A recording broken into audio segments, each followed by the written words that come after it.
సామాజిక విశ్లేషకులు ప్రసాద్ గారు ఉన్నారు. ప్రసాద్ గారు, ఎట్లా చూడాల్సి ఉంటుంది ఇవాళ బన్నీ అరెస్టు, ఆ తర్వాత వచ్చిన పొలిటికల్ రియాక్షన్స్ చూసుకుంటే సెలెక్టెడ్ పార్టీస్ నుంచి మాత్రమే రియాక్షన్స్ వచ్చాయి. ఎట్లా చూడాల్సి ఉంటుంది ఇది? నమస్తే బలరాం గారు.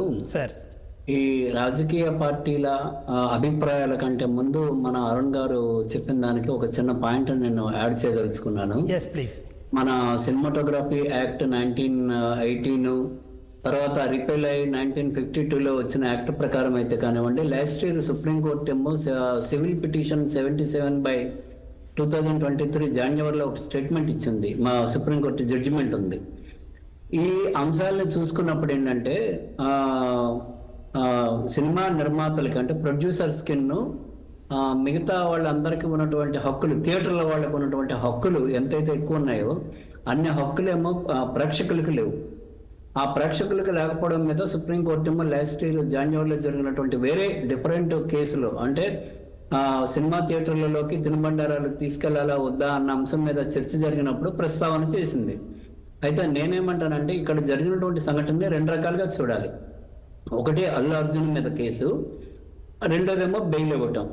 బెయిల్ ఇవ్వటం మీద అరుణ్ గారు చెప్పారు, అభిప్రాయంతో నేను ఏకీభవిస్తున్నా. కానీ అల్లు అర్జున్ మీద కేసు ఇక్కడ అల్లు అర్జున మరొకరా అని కాదు, జరిగిన ఇన్సిడెంట్లో పర్టికులర్ సినిమా నటుడి మీద కేసు పెట్టడం అనే దాన్ని నేను 100% సమర్థిస్తున్నాను. ఎందుకు అంటే వికారియస్ లైబిలిటీస్ ఉంటాయి. వికారియస్ లైబిలిటీలు ఏంటంటే ఒక ఆనకట్ట కడుతున్నప్పుడు ఒక టెండర్ పాడుతున్నటువంటి ఒక యజమాని ఆనకట్ట కడుతున్నప్పుడు సడన్ గా ఆనకట్ట మునిగి ఇదైపోయి కుప్పకూలి అక్కడ ఉన్నటువంటి నీళ్ళన్నీ పోయి పక్కనున్న గ్రామంలో ఒక 10 మంది మరణిస్తే దానికి ఆయనే బాధ్యుడు. ఇక్కడ ఏంటంటే సినిమా రిలీజ్ నాడు జరిగిన సంఘటన, లేకపోతే ఆ రిలీజ్ నాడు జరిగిన సంఘటన కాకుండా వేరే అంశాలు ఉన్నాయా అని మనం ఆలోచిస్తే అల్లు అర్జున్ స్టేట్మెంట్ చేశాడు ఏమని, నేను వస్తున్నాను అని. నేను వస్తున్నాను అన్న స్టేట్మెంట్ కారణంగా అక్కడ స్టాంపేడ్ అనేది జరిగింది పెద్ద ఎత్తున. మామూలుగా సినిమా రిలీజ్ అయ్యి వాళ్ళేమో అక్కడ స్టాంపేడ్ అయ్యి దాంట్లో మరణించడం అన్న కేసు వేరు. అల్లు అర్జున్ దీన్నేమో ఈ సినిమాను పుష్ప 2నేమో పెద్ద ఎత్తున ప్రొడ్యూసర్స్ వీళ్ళంతా కలిసి తను కూడా పెద్ద ఎత్తున దాని ఇమేజ్ని ఇంటర్నేషనల్ లెవెల్లో తీసుకుపోవడానికి హైయెస్ట్ కలెక్షన్స్ కోసం అని చెప్పేసి వాళ్ళు దానికి విపరీతమైనటువంటి ప్రచారం చేశారు. ఒక్క నిమిషంలో ముగిస్తా. ఆ ప్రచారం వెనక ఏంటంటే అల్లు అర్జున్ ప్రమేయం ఉంది అనేది ఇక్కడ కీ పాయింట్. ఈ పాయింట్ని ఆధారంగా చేసుకుని పోలీసులు అతని మీద కేసు పెట్టారు. అయితే ఆయనకి బెయిల్ ఇవ్వటము, బెయిల్ కొద్ది క్షణాల్లో లేదా గంటల్లో ఆయన బయటకు వస్తాడు, ఇవన్నీ కూడా అది రెండో అంశం. ఇప్పుడు ఇక్కడ రాజకీయ పార్టీల దగ్గరికి వచ్చామంటే మనకి ఆ అల్లు అర్జున్ తాను వెనుకున్నటువంటి నాయకులు, మిగతా వాళ్ళు ఎవరెవరు ఉన్నారు ఏంటి ఇదంతా కూడా మనకి తెలిసిందే కదా. ఆ పార్టీలు వెనుక ఉన్నటువంటి బ్యాకప్ పార్టీస్ ఉన్నాయి. ఎవరెవరు వెనుక ఎవరున్నారు అన్నది మనకు అందరికీ తెలిసిన విషయమే. కాబట్టి ఆయా పార్టీలు భిన్నంగా స్పందించాయి. కేసు పెట్టడాన్ని కొంతమంది సమర్థిస్తే కేసు పెట్టడాన్ని ఏమో కొంతమంది వ్యతిరేకించారు. కారణం ఏంటి అంటే ఆయన మీద అభిమానం కావచ్చు, మరొకటి కావచ్చు. ఇందాకలే ఒక మన ప్యానెల్ స్పీకర్ ఒకరు ఆయన మీద కేసు పెట్టడాన్ని వ్యతిరేకించారు. అంటే ఒక్కొక్కరికి ఒక్కొక్క రకమైనటువంటి దృష్టికోణంలో వాళ్ళు దాన్ని కేసు పెట్టడానికి తప్పుపడుతున్నారు. వాస్తవానికి ఏమైందంటే మనకి చెన్నైలో విజయ్ మీద కేసు పెట్టారు చెన్నై పోలీసులు. అలాగే మొన్న అప్సరా థియేటర్ కడపలో మన దేవరా సినిమా రిలీజ్ అయినప్పుడు అక్కడ ఒక గుండెపోటుతో మరణిస్తే ఆ పర్టికులర్ కేసులో థియేటర్ యాజమాన్యం మీద కేసు పెట్టారు పోలీసులు. తమిళనాడులో అట్లాంటి సంఘటన జరిగింది. అట్లాంటివి 4-5 సంఘటనలు ఈ మధ్యకాలంలోనే ఈ ఏడాది ఈ 1 yearలో జరిగినప్పుడు తప్పనిసరిగా లైబుల్ అవుతారు వాళ్ళ దాని నుంచి తప్పించుకోలేరు.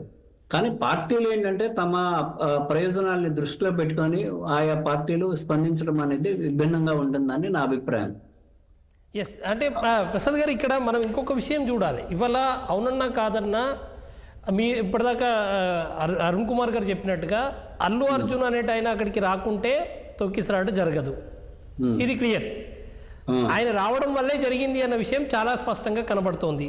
అయితే ఇక్కడ ఇప్పటికే పోలీసులు చెప్తున్న వాదన, మేము ఆల్రెడీ నోటీస్ ఇచ్చున్నాము థియేటర్లకు, ఎవరిని థియేటర్లకు హీరోలను కానీ సినిమా యూనిట్ని కానీ పిలవద్దు, జనాలు వస్తారు, జనాలు ఎక్కువైతే మళ్ళీ ఇబ్బంది అవుతుంది అని చెప్పేసి దాన్ని వాళ్ళు ఇగ్నోర్ చేశారని చెప్పేసి వీళ్ళ ఆర్గ్యుమెంట్. థియేటర్ వాళ్ళు మాకు సెక్యూరిటీ ప్రొవైడ్ చేయండి అని చెప్పి మేము 4th సినిమా రిలీజ్ అవుతే మేము 2nd మేము వాళ్ళకి లెటర్ ఇచ్చామని చెప్పేసి సినిమా వాళ్ళు థియేటర్ వాళ్ళు చెప్తున్న పరిస్థితి.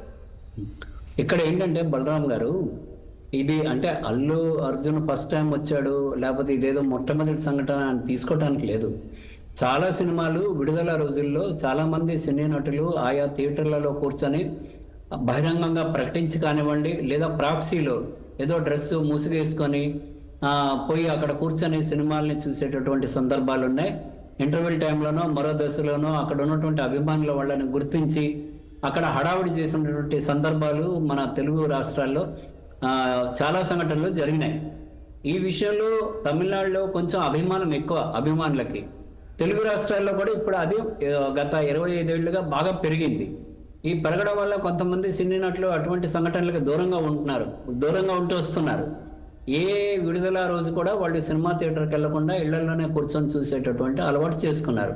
కానీ కొంతమంది సినీ నటులు తరచుగా థియేటర్లకు వెళ్ళటం ద్వారా ఆయా సినిమాలకి కొంత పబ్లిసిటీ రూపంలో దాన్ని హ్యాక్ చేయాలనేటటువంటి ప్రయత్నంలో భాగంగా వాళ్ళు వెళ్తూ వస్తున్నారు.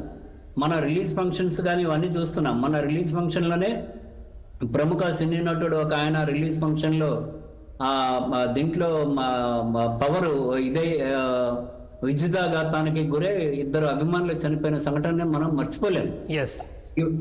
ఇవన్నీ కూడా ఏంటంటే తరచుగా ఫ్రీక్వెంట్గా జరుగుతున్నప్పుడు నేరుగా సినిమా రిలీజ్ అయినప్పుడు స్టాంపైడ్ అవ్వటం అనేది ఒక సంఘటన, ఆ రిలీజ్ రోజు నేను వస్తున్నాను అని చెప్పడం ద్వారా స్టాంపైడ్ అవ్వటం అనేది ఇంకొక సంఘటన. రెండింటిని న్యాయ అంశంగా చూస్తే రెండింటికి చాలా వ్యత్యాసం ఉంది. కాబట్టి తీసుకున్న చర్యని నేనైతే సమర్థిస్తున్నాను.